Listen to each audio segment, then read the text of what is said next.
Hello friends, आप सभी का स्वागत है आपके अपने यूट्यूब चैनल एडुटेनमेंट पर। दोस्तों, हम लोग अपनी एनसीईआरटी की सीरीज के अंतर्गत अभी इतिहास क्लासिक्स का बुक देख रहे हैं। आज के अध्याय में हम लोग एनसीईआरटी क्लासिक्स का चैप्टर नंबर 8 देखने वाले हैं। तो आइए शुरू करते हैं। चैप्टर नंबर 8, गांव, शहर और व्यापार। तो जैसा आप जानते हैं कि एनसीईआरटी के बुक में हर चैप्टर के ऊपर एक किरदार होता है, एक कैरेक्टर होता है, और वहाँ से कहानी स्टार्ट होती है, उसके मन में क्वेश्चन आता है और उसको सॉल्व करते हुए कहानी आगे बढ़ती है। तो हमारे इस चैप्टर में एक किरदार है, उसका नाम है प्रभाकर। प्रभाकर एक लोहार के दुकान पे, लोहार के घर पे बैठा हुआ है और वहाँ का सीन देखता है कि लोहार लोग भट्टी जलाए हुए हैं, बहुत सारे लोहे के हथियार वगैरह बना रहे हैं बेचने के लिए। ठीक है, तो ये पहला सीन है, यहाँ से स्टार्ट होता है। अब देखिए, लोहे के औजार और खेती। हमने पिछले अध्यायों में देखा है कि जब लोहे का आविष्कार नहीं हुआ था तो वो लोग लकड़ी या पत्थर के हथियार यूज करते थे। ठीक है, खेती भी होती थी तो लकड़ी के फाल से यूज होता था, उसका खेती होता था। लेकिन लोहे के बनने के बाद बहुत सारी चीज़ें चेंज हो गई हैं। जैसे कि देखिए, लोहे का प्रयोग लगभग 3000 साल पहले शुरू हुआ। तो ये एक टाइमलाइन है, इसको याद रखिएगा। आज से 3000 साल पहले लोहे का प्रयोग चालू हो गया था। और कृषि उत्पादन बढ़ाने के लिए लोहे का जो फाल है ये ज़्यादा इस्तेमाल किया गया और ये ज़्यादा पैदावार देने में सफल रहा। प्लस कृषि को और बढ़ाने के लिए सिंचाई का विकास किया गया। ठीक है, एक तो लोहे का फाल बनाया गया जिससे खेती आसान हो गई और सिंचाई का विकास किया गया। इसका क्या कारण है? देखिए, कोई भी राज्य या साम्राज्य है वो तब तक ही टिका रह सकता है जब तक उसके पास राजस्व हो, उसके पास पैसे हो। उसके लिए उसको गांवों को समृद्ध बनाना होता था और उस समय खेती एक बहुत ही महत्वपूर्ण जरिया था पैसे कमाने का। ठीक है, तो इसके लिए क्या किया गया? एक तो लोहे के आविष्कार ने इस चीज़ को आसान बना दिया, दूसरा सिंचाई का विकास किया गया। इसके अंतर्गत नहर, कुआं, तालाब तथा कृत्रिम जलाशय ये सभी बनाए गए ताकि खेती और अच्छे से चल पाए। इसके बाद कहा जाता है गाँवों में कौन रहते थे, गाँव में कैसे लोग रहते थे, उसके बारे में हमारा अगला टॉपिक है। ठीक है, तो गाँव में 3 तरह के लोग रहते थे मेनली। ठीक है, एक हो गया बड़े भूस्वामी। ये स्ट्रक्चर आप आज भी देख सकते हैं गाँव में, जो उस समय हुआ करता था। एक थे बहुत बड़े बड़े भूस्वामी जिनके पास बहुत बहुत सारी जमीन थी। उनको एक टर्म है, इसका कहा गया है वेल्लला। ठीक है, वेल्लला टर्म किसके लिए दिया गया है? जो बहुत बड़े बड़े भूस्वामी थे। आज भी आपके गांव में कोई कोई होंगे जो बहुत बड़े जमींदार होंगे, तो उनको उस टाइम में क्या कहा जाता था? वेल्लला। ठीक है, इसके बाद जो साधारण हलवाहा था, जो खेती वगैरह, हलवाहा मतलब जो हल चलाता था। ठीक है, तो साधारण जो था व्यक्ति, जो हल चलाने वाला था, उसको उनवार कहा जाता था। ठीक है, साधारण हलवाहे को उनवार कहा जाता था। और जो भूमिहीन मजदूर थे, ठीक है, जिनके पास अपनी खेत नहीं होती थी, वो दूसरे के खेत में जाकर काम करते थे, तो भूमिहीन मजदूर को दास, कडेसियार या अधिमई कहा जाता था। तो ये 3 टर्म हो गया। वेल्लला मतलब बड़े भूस्वामी, उनवार मतलब जो खेती करते थे साधारण हलवाहा, और भूमिहीन मजदूर हो गए दास, कडेसियर या अधिमई। तो ये 2-3 टर्म है, इसको आप याद रखेंगे। ठीक है, और ये वाला जो हमने बताया अभी स्ट्रक्चर, ये तमिल क्षेत्र में ज़्यादा फेमस था। जो तमिल वाला एरिया है, साउथ इंडिया का एरिया है, वहाँ पर ये चीज़ें ऐसा स्ट्रक्चर देखने के लिए मिलता था। और देश के उत्तरी हिस्से में, जिस हिस्से में हम लोग हैं, उत्तर भारत में थोड़ा सिस्टम अलग था। देखिए, जो गांव का प्रधान व्यक्ति था उसको ग्राम भोजक कहा जाता था। जैसे अभी गांव का मुखिया होता है, पंचायत का हेड मुखिया होता है। ठीक है, तो उस समय गांव का जो एक प्रधान व्यक्ति होता था, और ये प्रधान व्यक्ति कैसे चुना जाता था? जिसके पास बहुत सारा धन संपत्ति हो, दौलत हो, बहुत सारा जमीन हो, है ना, जिसका प्रभाव ज़्यादा हो, उसको गांव का प्रधान व्यक्ति माना जाता था। और उसको एक टर्म है ग्राम भोजक, ग्राम भोजक कहा जाता था। ठीक है, तो राजा जो है टैक्स वसूलने के लिए कई बार इस ग्राम भोजक को ही अपॉइंट कर देता था कि आप उस गांव के सबसे शक्तिशाली व्यक्ति हैं, तो आप टैक्स वगैरह वसूल के हमको दीजिए। तो कई बार उनको टैक्स वसूलने का काम मिलता था। कई बार वो न्यायाधीश का भी काम करते थे, किसी का झगड़ा हो गया तो बीच में पंचायती। ठीक है, और कभी कभी पुलिस का काम भी ये राजा के लिए करते थे।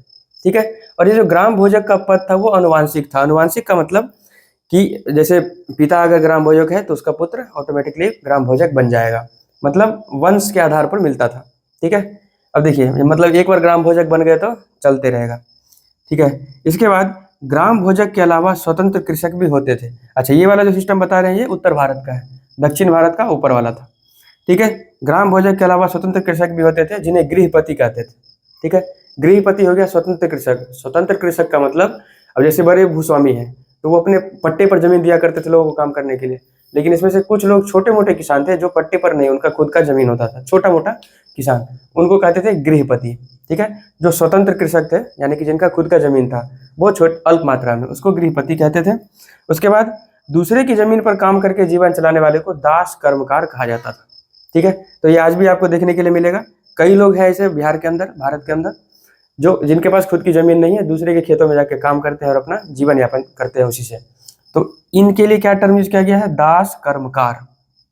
प्रत्येक गांव में लोहार, कुम्हार, बढ़ई और बुनकर, इस टाइप के अलग अलग हुनर वाले लोग गांवों में रहते थे। लोहार का काम लोहे वाला, कुम्हार, बढ़ई, बुनकर, ये सभी अलग अलग व्यक्ति जो है अधिकांश गाँव में देखने के लिए मिलता था।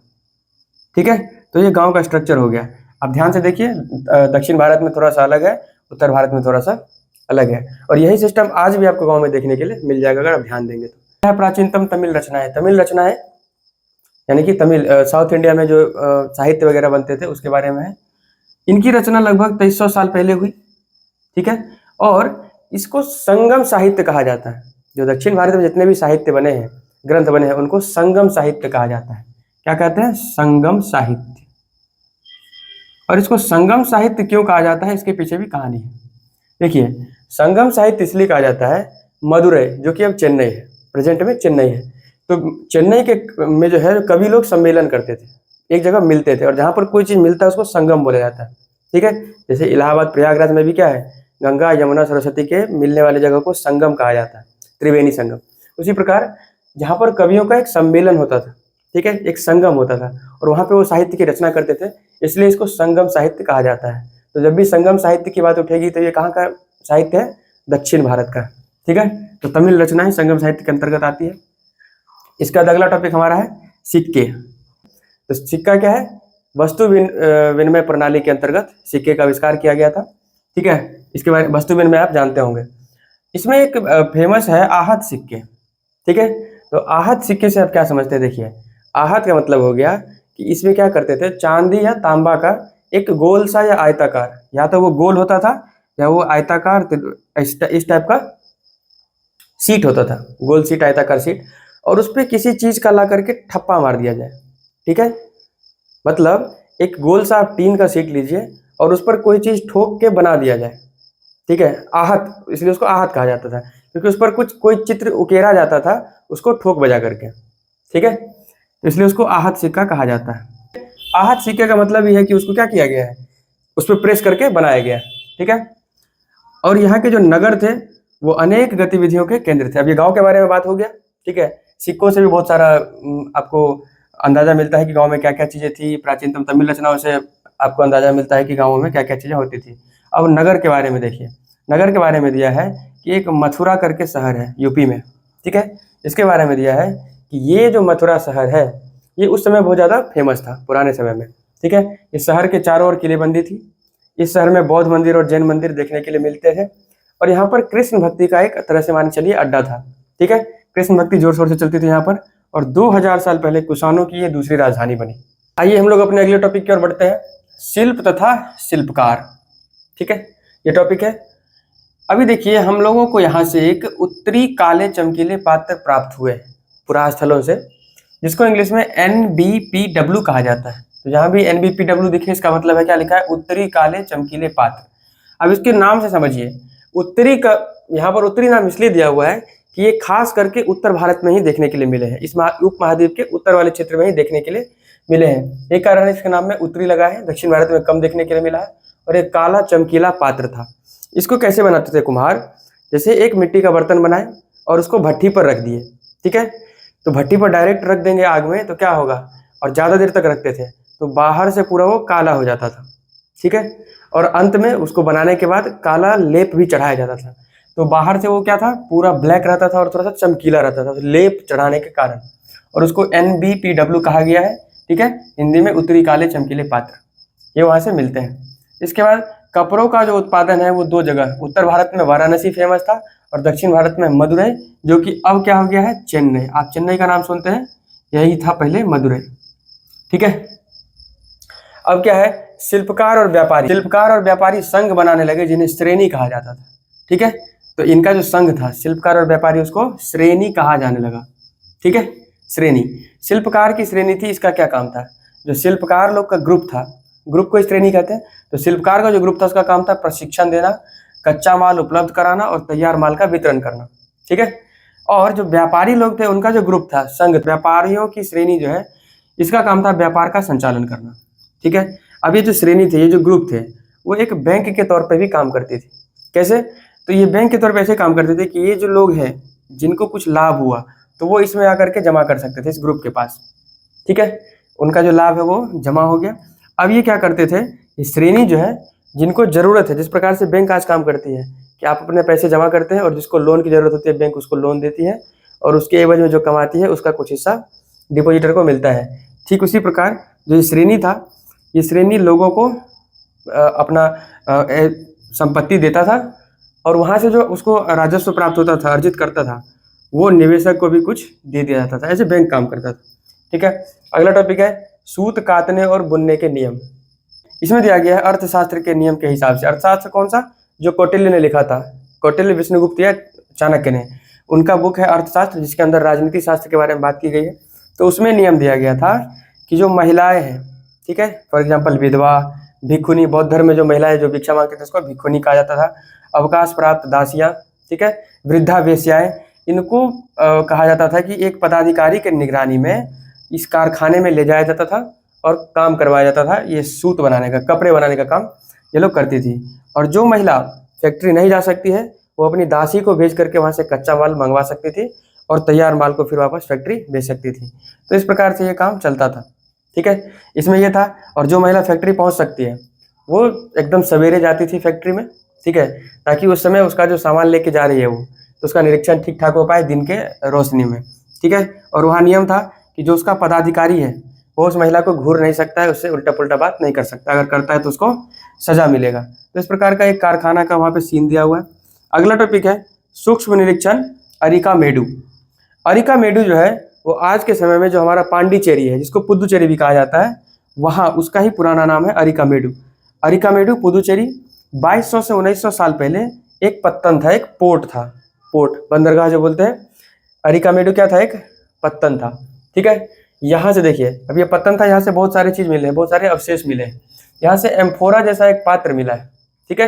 एम्फोरा जैसा पात्र मतलब क्या? एक ऐसा बर्तन है जिसके दोनों साइड हत्था लगा हुआ है, उठाने का, दोनों साइड से पकड़ने का हत्था लगा हुआ है, ठीक है। और इसमें संभवतः शराब या तेल रखा जाता होगा, ठीक है। इसके बाद यहाँ से एरिटाइन जैसे मोहर लगे लाल चमकदार बर्तन मिले हैं, ठीक है। तो चमकदार बर्तन है जिस पर एरिटाइन जैसा मोहर लगा हुआ है। एरिटाइन क्या है? इटली का एक शहर है, इस शहर में ये बर्तन बनता था, इसलिए इसका नाम क्या हो गया? एरिटाइन हो गया। तो इटली का शहर एरिटाइन, एरिटाइन जैसा मोहर, ठीक है। और यहाँ पर कई रोमन चीजें मिली हैं, ठीक है। जो चीजें रोम की तो थी, यानी कि डिजाइन उसका रोम का था, लेकिन बनता था इंडिया में। इसमें रोमन लैंप, शीशा, शीशे का बर्तन और रत्न मिले, ठीक है। तो इससे ये प्रदर्शित होता है कि उस समय रोम के साथ व्यापार ठीक ठाक चल रहा था, ठीक है। और यहाँ से छोटे कुंड भी मिले हैं। इस छोटे कुंड में कपड़े की रंगाई के लिए ऐसा माना जाता है कि कपड़े की रंगाई के लिए छोटे कुंड बनाए गए थे, ठीक है। अब देखिए अगला टॉपिक है दिया हुआ है एक बॉक्स में, बेरीगाजा। बेरीगाजा जो अभी गुजरात में एक जगह है भरूच, ठीक है, इस भरूच का यूनानी नाम है बेरीगाजा। जिस प्रकार से अरिकामेडु एक पत्तन है, इसी प्रकार से बेरीगाजा भी एक पत्तन था, पोर्ट था। बेरीगाजा क्या है? पोर्ट है, पोर्ट हुआ करता था, ठीक। यहाँ पर क्या आयात होता है? शराब, तांबा, टीन, शीशा, मूंगा, पुखराज, कपड़े, सोना, चांदी, ये सब आयात करते थे भारत के अंदर। और भेजते क्या थे? हिमालय की जड़ी बूटी, हाथी दांत, सूती कपड़ा, रेशम, इत्र इत्यादि, ठीक है। ये सारी चीजें यहाँ से भेजा जाता था। इसके बाद जब व्यापारी आते थे बेरीगाजा में, ठीक है, तो वो राजा के लिए कुछ उपहार लेकर के आते थे। चांदी के बर्तन, गायक किशोर, सुंदर औरतें, अच्छी शराब और उत्कृष्ट महीन कपड़े, इस प्रकार के उपहार लेकर के आते थे राजा के लिए। और ये जो बेरीगाजा पोर्ट है ये फेमस इसलिए भी था, यहाँ पर पहुंचना बहुत मुश्किल था। यहाँ पर जो कुशल नाविक हैं, जो बहुत ज़्यादा ट्रेंड है, वही पहुंच पाते थे, है ना। तो वो राजा के द्वारा नियुक्त किए गए थे कुछ कुशल नाविक, वही लोग बेरीगाजा पर जहाज को लेकर के आते थे, क्योंकि वहाँ जाना बहुत मुश्किल होता था, ठीक है। अब देखिए व्यापार और व्यापारी, ठीक है, इसके बारे में क्या कहा गया है? दक्षिण भारत जो है उस समय सोना, मसाला और काली मिर्च, इसके एक्सपोर्ट के लिए, निर्यात के लिए बहुत ज़्यादा फेमस था। और ये जो काली मिर्च है ये रोम में, देखिए अभी के रोम का नाम इसलिए बार बार आ रहा है कि हम लोगों ने, आप देखेंगे इतिहास के अंदर जो अंग्रेज लोग यहाँ पे आए, ठीक है, तो इंग्लैंड का उत्थान होने से पहले रोम इससे अच्छा स्थिति में था। ठीक है, रोम का पतन होता है, उसके बाद इंग्लैंड ऊपर उठता है। ठीक है, तो रोम पहले बहुत ज़्यादा समृद्ध हुआ करता था इंग्लैंड से पहले। ठीक है, तो इसलिए रोम से व्यापार लोग ज़्यादा करते थे। दक्षिण भारत में सोना, मसाला और काली मिर्च। तो जो काली मिर्च थी वो रोम में इतना ज़्यादा फेमस था कि इस काली मिर्च को काला सोना भी कहा जाता था। रोम में क्या कहते थे इसको? काला सोना। ठीक है, काली मिर्च को काला सोना कहा जाता था रोम में। रोमन साम्राज्य से व्यापारिक संबंध बहुत अच्छे थे। इन सब चीज़ों को देख के यही समझ में आता है कि व्यापार हमारा रोम साम्राज्य से ठीक ठाक चल रहा था। आइए फ्रेंड्स, अगले टॉपिक की ओर बढ़ते हैं। अगला टॉपिक है समुद्र तटों से लगे राज्य। ठीक है, जब व्यापार की बात होगी तो समुद्र तट से लगे राज्य की बात अवश्य होगी, क्योंकि समुद्र तट के पास जो राज्य होते हैं उनके पास एक व्यापारिक लाभ है कि उनके पास क्या है? समुद्र है। ठीक है, समुद्र के थ्रू उनका आवागमन थोड़ा सा आसान हो जाता है, कम पैसे में हो जाता है।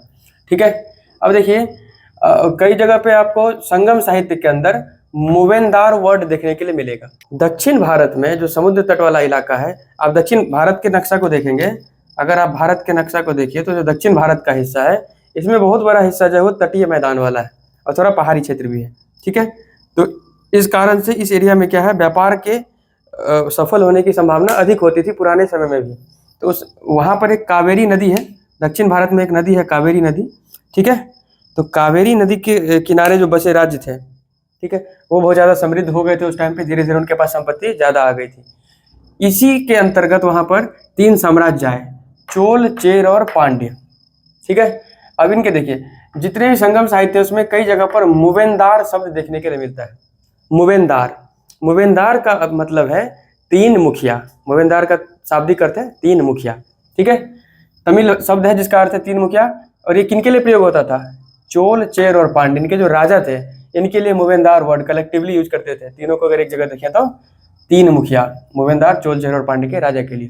ठीक है, इन तीनों मुखिया के 2-2 सत्ता केंद्र थे। अब ये क्या था, इनका जो राज्य था इसमें ये 2 सत्ता केंद्र रखते थे, एक तटीय क्षेत्र में और एक अंदरूनी हिस्से में। तो इस प्रकार से चोल, चेर और पांड्य सबका क्या था? 2-2 सत्ता केंद्र था, एक अंदरूनी हिस्से में होता था, एक तटीय क्षेत्र में। तो कुल कितने हो गए? 6 सत्ता केंद्र हो गए। इन 6 सत्ता केंद्रों में से 2 महत्वपूर्ण थे। कौन कौन से? एक था चोल साम्राज्य का पत्तन, जिसका नाम पुहार या कावेरी पट्टनम है। ठीक है, चोल साम्राज्य का पतन, पुहार या कावेरी पट्टनम। और दूसरा है पांड्य की राजधानी मदुरै, जो कि अब क्या हो गया है? चेन्नई हो गया है। मदुरै आज के समय में चेन्नई कहलाता है। ठीक है, तो ये 2 बहुत ज़्यादा इंपॉर्टेंट था वहाँ पर व्यापारिक गतिविधि के दृष्टिकोण से। अब देखिए यहाँ के जो ये तीनों मुखिया थे, ये राजा थे, ये अपने जनता से नियमित कर नहीं लेते थे। टैक्स नियमित बांधा हुआ नहीं था, उपहार लेते थे। ठीक है, नियमित कर की जगह क्या लेते थे? उपहार लेते थे। तो थोड़ा सा डिफरेंस है। इसके बाद कभी कभी क्या होता था कि धन की प्राप्ति के लिए वो सैनिक अभियान भी कर देते थे।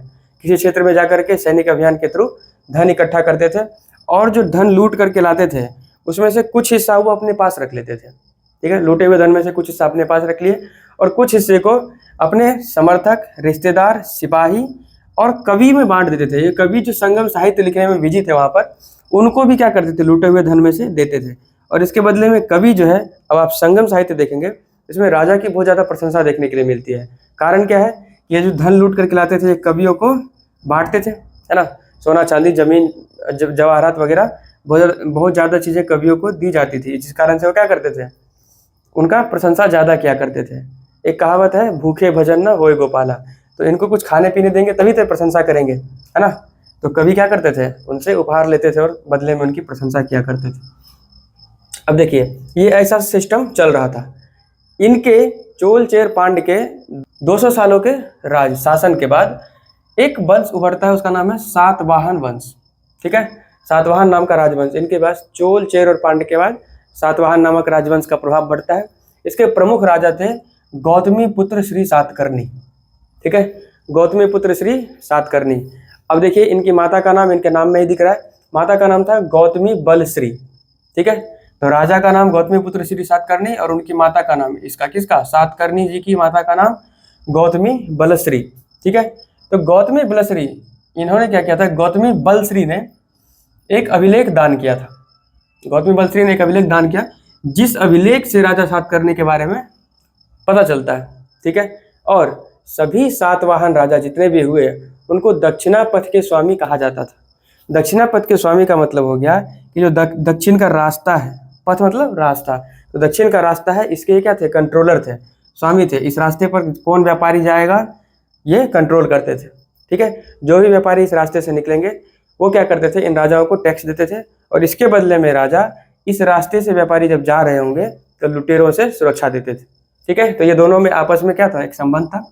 इसके बाद सातकर्णी जो है वो भारत का अगर नीचे का नक्शा देखा जाए तो पश्चिमी तट, पूर्वी तट और दक्षिणी तट तीनों पर अपना सेना भेजा करते थे। ठीक है, अब देखिए रेशम मार्ग और कुषाण। रेशम मार्ग को इंग्लिश में कहते हैं सिल्क रूट।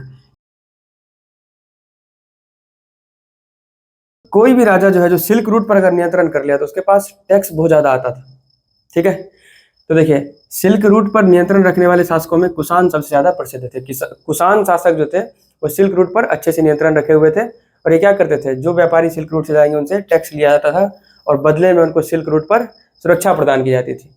2000 साल पहले कुषाण का शासन मध्य एशिया और पश्चिमोत्तर भारत पर था।